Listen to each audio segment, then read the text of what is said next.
متنازع بنایا گیا کراچی اور سندھ کے مسئلے کو لے کر ایک سیمینار کا اہتمام کروایا گیا، اور اس میں جو ہے کراچی میں ایک اور صوبے کا یا سندھ میں ایک اور صوبے کی ضرورت پر زور دیا گیا۔ ایک طریقے سے ایک مطالبے کو جنریٹ کروانے کی کوشش کی گئی، اور پلیٹ فارم جو ہے وہ گورنر ہاؤس کا استعمال کیا گیا۔ اس میں بالواسطہ یا براہ راست گورنر کی ذات کو انوالو کرنے کی کوششیں کی گئی تاکہ وہ متنازع ہو جائے اور ان کے خلاف کارروائی کرنے میں مخالفین کو آسانی ہو۔ اگر یہ کہا جائے کہ جن لوگوں نے یہ پلان بنایا انہوں نے ایک طریقے سے صدر مملکت آصف علی زرداری کے لیے سہولت کاری کی تو غلط نہیں ہوگا۔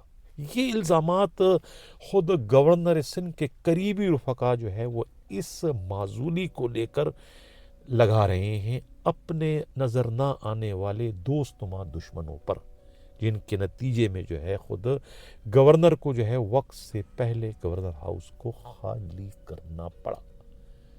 اسی کو کہتے ہیں کہ اپنے ہی گراتی ہیں نشے من پر بجلیاں۔ اس افسوسناک صورتحال کے بعد گورنر سندھ کا رنجیدہ ہونا اور رنجیدہ ہو کر ان کا یہ گنگنانا کہ دل کے ارماں آنسوؤں میں بہہ گئے، ہم وفا کر کے بھی تنہا رہ گئے۔ تو یہ کہانی ہے اصل میں گورنر سندھ کی تبدیلی کی۔ اونچی اڑان تھی، پیکا پکوان تھا۔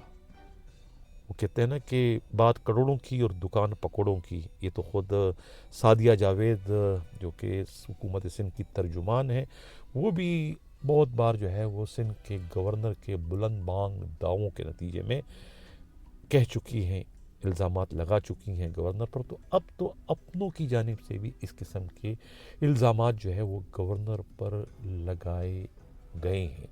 اب اصل میں گورنر کی تبدیلی کی اصل کہانی یہ تھی۔ وہ بھی بات کسی حد تک صحیح ہے، شفیق مینگل کا پیپلز پارٹی میں شامل ہو کر اور صدر مملکت کا سپرمین بن جانا، اور اسی دوران جو ہے خود گورنر کا معزول کیے جانا۔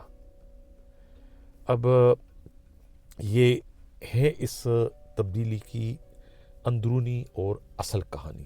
کیونکہ آصف علی زرداری تو بہت دکھی تھے، بلکہ پوری کی پوری سندھ حکومت دکھی تھی گورنر کے ہاتھوں۔ اب گورنر کو بھی نہیں پتا تھا کہ وہ کس بے دردی سے استعمال ہو رہے ہیں۔ وہ دوسروں کا دل جیتنے کی کوشش کر رہے تھے، پارٹی میں جو ہے وہ اپنی ایک جگہ بنا رہے تھے، لیکن پارٹی والوں کو ان سے ڈر تھا کہ یہ تو اصل سرکار کا بندہ ہے، اگر یہ پارٹی میں شامل ہو گئے اور پارٹی کو انہوں نے ہائی جیک کر دیا تو پھر ان کی دکان کیسے چلے گی، وہ کیسے جو ہے آگے پروان چڑھ سکیں گے، ان کی نوکریاں خطرے میں پڑ جائے گی۔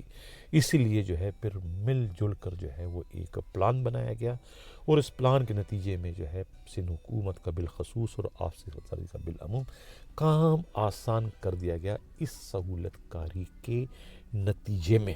اور جس کے بعد جو ہے کیا ہوا وہ آپ کے سامنے ہے کہ گورنر سندھ کی چھٹی کر دی گئی، ان کی جگہ پر نہال ہاشمی کو سندھ کا نیا گورنر بنا دیا گیا۔ یہ ہے اس پورے کھیل کا نچوڑ، اس پورے کھیل کی اصل کہانی، اور اس کا علم خود گورنر سندھ جو ہے کامران ٹیسیرو کو بھی ہے کہ ان کے ساتھ کس نے یہ دو ہاتھ کیے ہیں، کس نے اسے جو ہے یہ گرایا ہے، ان کے اقتدار کے لیے کون خطرہ بنا ہے، یہ اب انہیں پتہ چل گیا۔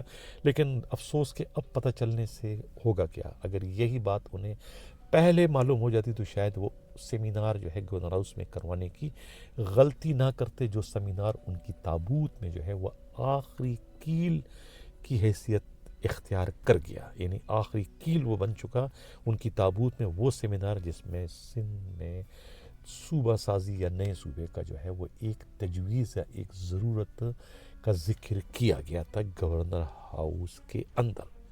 ناظرین، یہ تھا ہمارا پروگرام، کیسا لگا؟ اگر کسی کو ہمارے اس پروگرام سے، جس میں خبریت بھی ہے اور زیادہ تبصرہ بھی ہے، گورنر کے سابقہ جو گورنر ان کے رفقا کے جو خیالات ہیں، ان کے جو تاثرات تھے جو انہوں نے شیئر کیے مجھ سے اور خود گرو جی سے، وہ ہم نے آج کے پروگرام میں پیش کر دی۔ اگر کسی کو پھر بھی کوئی اعتراض ہے کہ یہ سارا جو پروگرام ہے یہ اگر مگر پر اور حقیقت سے یہ آ رہی ہے، حقیقت کا اس میں شائبہ تک نہیں ہے، صرف کیا سرائیوں پر مبنی ہے، تو وہ اگر ان کے پاس کچھ اور حقیقت ہے اس حوالے سے تو وہ ہم سے شیئر کر سکتے ہیں. ان کا نام صیغہ راز میں رکھا جائے گا اور ہم اس کی انکوائری کر کے اس پر بھی اسی طریقے کا پروگرام کریں گے. اسی کے ساتھ ناظرین اجازت چاہتا ہوں. اللہ حافظ.